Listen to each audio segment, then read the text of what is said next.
자, 우리 친구들 반갑습니다. 옆에 있는 친구들하고 한번 인사해 볼까요? 이번 한 주도 잘 지냈니?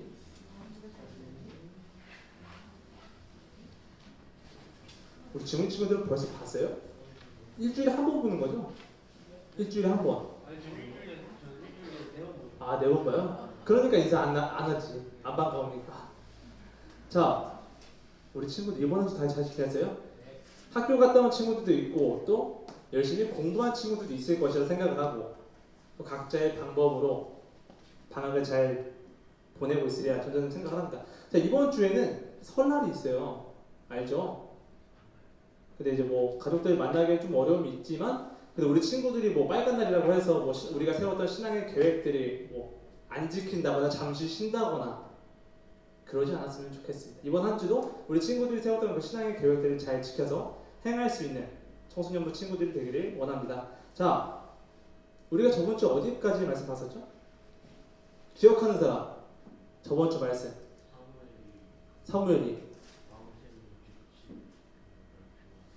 그쵸. 이스라엘 백성들이 사무엘을 찾아와서 뭐라 그래요? 뭐 세워달라 하죠? 왕을 세워달라 그래요. 근데 그 왕을 세워달라는 이유가 뭐예요? 요구의 근거.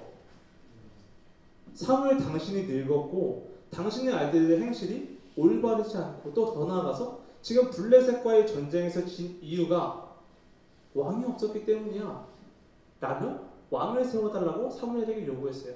자, 하지만 이 요구가 그들의 요구가 합당하다 했으나요?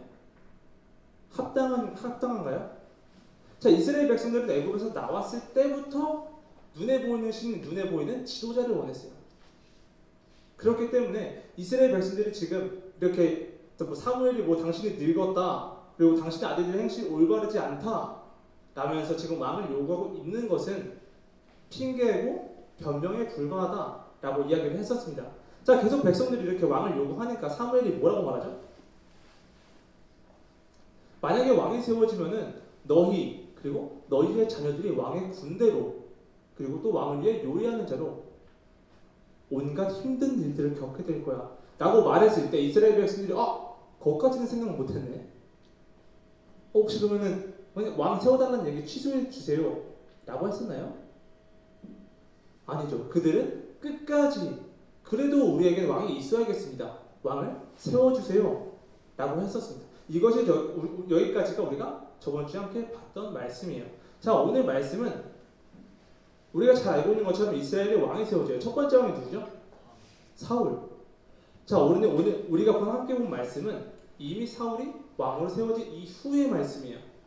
저번에 말씀 속에서 왕으로 세워지기 전 사울의 모습 그리고 왕으로 세워진 이후의 사울의 모습을 함께 나누면서 하나님께서는 어떤 사람을 지도자로 세우시는지 또 하나님께서 지도자에게는 어떤 태도를 요구하시는지 함께 말씀을 통해 살펴보는 시간이 되었으면 좋겠습니다. 자, 오늘 말씀을 살펴보기 전에 우리가 분명하게 짚고 넘어가야 될 게 있어요. 지금 우리는 계속 왕을 세우는 것이 인간의 왕을 세우는 것이 하나님을 왕으로 인정하지 않는 것이고 잘못된 행동이라고 분명히 배웠잖아요.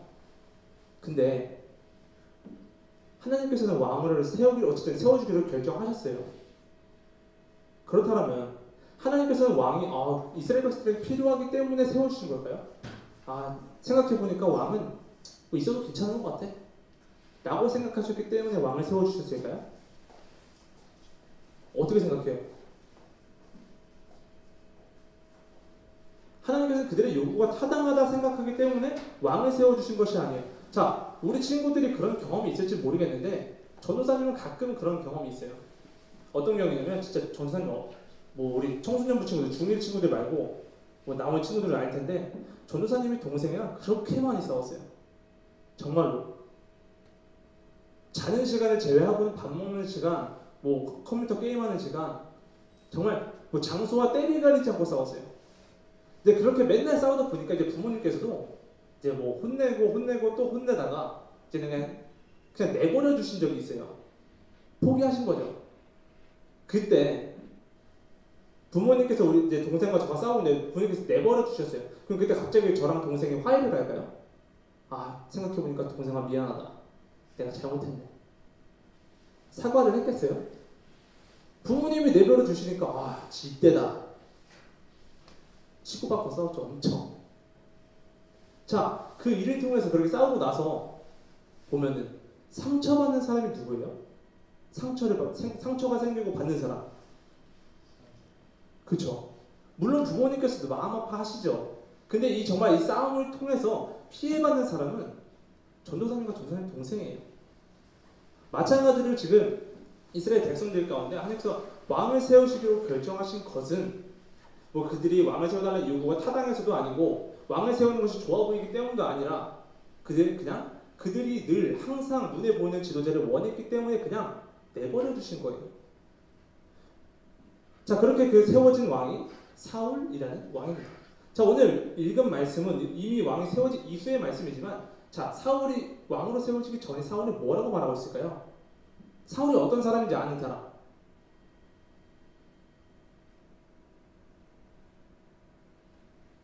네, 사울을 보면은 인물이 훤칠하대요. 또 키도 크대요. 저는 조금 부러웠어요. 키도 크고 인물도 훤칠하고. 근데 혹시 이 사울이 어디 집하는지 아는 사람? 어디요? 어떻게 알았어요? 기본 지식? 역시 지훈이가 올라오고 나서부터 약간 좀 청소년 반응이 좀 달라졌어요. 항상 대답을 잘해줘요. 지훈이. 네, 맞아요. 베냐민 지파 사람이에요. 이스라엘에는 12지파가 있었는데 그 중에서 가장 작고 인구가 적은 지파가 바로 베냐민 지파였어요. 자, 이 베냐민 지파에 속한 사울의 아버지 기스라는 사람이 있었는데 이 기스에게는 암나기들이 있었어요. 근데 그가 키우던 암나기들이 있었는데 어느 날 그 암나기들이 집을 나가요. 자, 여러분 오늘 교회 올 때 어떻게 왔어요? 자전거 타고 걸어서. 거리가 조금 있는 친구들은요? 집을 못 타고 왔어요? 그쵸, 차 타고 왔어요. 가까운 사람들은 걸어서 왔을 것이고 집이 좀 먼 사람들은 뭐 자전거나 그쵸? 차를 타고 왔어요. 당시에 지금 이동수단이 있었겠어요? 자전거가 있고 차가 있었을까요? 없었죠. 나귀는 그 당시 정말로 중요한 이동수단이었어요. 그리고 동시에 아주 귀한 재산이었어요. 자, 여러분 같으면 그것을 잃어버렸는데 찾으러 가겠어요? 안 찾으러 가겠어요? 그쵸? 찾으러 가야겠죠. 그래서 기스라는 사람도 자신의 암나기들이 나가서 사울에게 우리 지금 몇 마리 암나기들이 집을 나갔다. 너가 그 나귀들 좀 찾아와라. 말씀하세요. 이에 사울은 아버지의 말씀에 순종하기 위해서 아버지의 종과 함께 나귀를 찾으러 떠납니다. 자, 에브라임 산지를 거두었고 살리사, 사알림, 베냐민 땅까지 두루 돌아다녔는데도 없는 거예요. 자, 어떤 사람이 말하길 지금 이 사울과 종이 이 나귀를 찾기 위해 움직인 거리가 아마도 한 40km 정도 되지 않았겠나 라고 말해요. 뭐 정확하게 감은 안 잡히죠? 어느 정도 거리가 되는지. 확실한 건 절대로 걸어서 갈 거리가 아니다. 근데도 사울은 아버지의 말씀에 순종하여 찾으러 떠납니다. 그렇게 며칠을 찾아도 보이지가 않자 사울은 이렇게 말합니다. 이제 그만 돌아가자. 아버지께서 나귀들보다 오히려 우리를 더 걱정하시겠어. 사울은 그 나귀들을 찾기 위해 시간과 그렇게 돈을 투자해서 찾으러 다녔는데 못 찾았으니 얼마나 아깝겠어요. 그럼에도 아버지께서 나를 걱정하고 계시지 않을까, 우리를 걱정하고 계실 것이라는 생각 때문에 돌아가기로 결심합니다. 하지만 그때 사울과 함께 있던 종이 이렇게 말해요. 주인님, 우리가 며칠씩이나 암나귀들을 찾으려고 들인 시간과 돈이 얼만데 그거 아깝지도 않으세요? 마침 여기가 숲이라는 땅인데 여기서 우리나라에서 가장 존경받는 선견자 한 분이 계십니다. 그분이 말하는 것은 모두 이루어진다고 하니까 그분에게 가서 한번 여쭤보는 것이 어떨까요? 전도사님은 여기서 조금 놀랐어요. 어디 부분에서 놀랐냐면 이 사울과 이 종과 이 관계 안에서 정말 많이 놀랐어요. 왜냐하면 되게 이제 사극 뭐 영화나 드라마 같은 거 보면 이제 왕이 있고 양반들이 있잖아요. 그 주변에 누가 있어요? 신하들과 뭐 종들이 있어요. 자, 전도사님은 주인이 만약에 이거를 이렇게 하자라고 했을 때 이렇게 하시는 거 어떻겠습니까? 라고 말하는 종을 거의 못 봤어요. 보통 주인이 하자 그러면 네 알겠습니다. 그냥 따라가죠. 그쵸? 하지만 오늘 말씀에 보면 이 사울과 종의 관계가 조금 달라요. 자, 사울이 집으로 돌아가자 말았는데 종은 하나님의 사람 사무엘에게 들려보는 것이 어떨까요? 라고 제안을 합니다. 사무엘은 종의 말에 귀를 기울여주고 그의 뜻을 수용하는 겸손한 모습을 보여줬습니다. 또 사울이 만약에 종을 함부로 대하고 존대하지 않았더라면 사울이 그 종이 과연 사울에게 이렇게 해보는 것이 어떨까요? 라고 제안할 수 있었을까요? 전도사님 만약에 사울이 정말 그 종의 말에 귀를 기울이지 않고 존대하지 않았더라면 그 종은 그런 말조차 하지 못했을 거라 전도사님은 생각을 합니다. 그리고 이제 결국 사울은 종의 말대로 사무엘을 찾아갑니다. 근데 정말 놀라운 것은 사울이 사무엘을 찾아가기 전에 그 바로 전날에 하나님께서 사무엘에게 나타나서 이렇게 말씀하십니다. 베냐민 땅에서 한 소년이 너를 찾아올 건데 그에게 기름을 부어 나의 백성 이스라엘의 지도자로 세우라 말씀하셨어요. 자, 이게 사무엘은 하나님의 말씀에 순종해서 사울이 자신을 찾아왔을 때 이렇게 말해요. 온 이스라엘이 당신과 당신의 집안에 달려있습니다. 이에 사울이 말하기에 저는 이스라엘 지파 중에서도 가장 작은 지파고 또 저희 집안은 베냐민 지파 중에서도 가장 보잘것없는 집안인데 어떻게 저에게 그런 말씀을 하십니까? 라며 다시 한번 겸손한 모습을 보여줬습니다. 하지만 오늘 말씀 속에서 나타난 사울의 모습은 완전 다른 사람이라고 해도 무방할 정도로 너무나도 달라져 있어요. 15장 말씀에 보면은 하나님께서 사무엘을 통해 사울에게 말씀하시길 이스라엘이 애굽 땅에서 나올 때 아말렉이 이스라엘을 한 일, 곧 길을 막고 대적한 일 때문에 아말렉을 버려야겠다.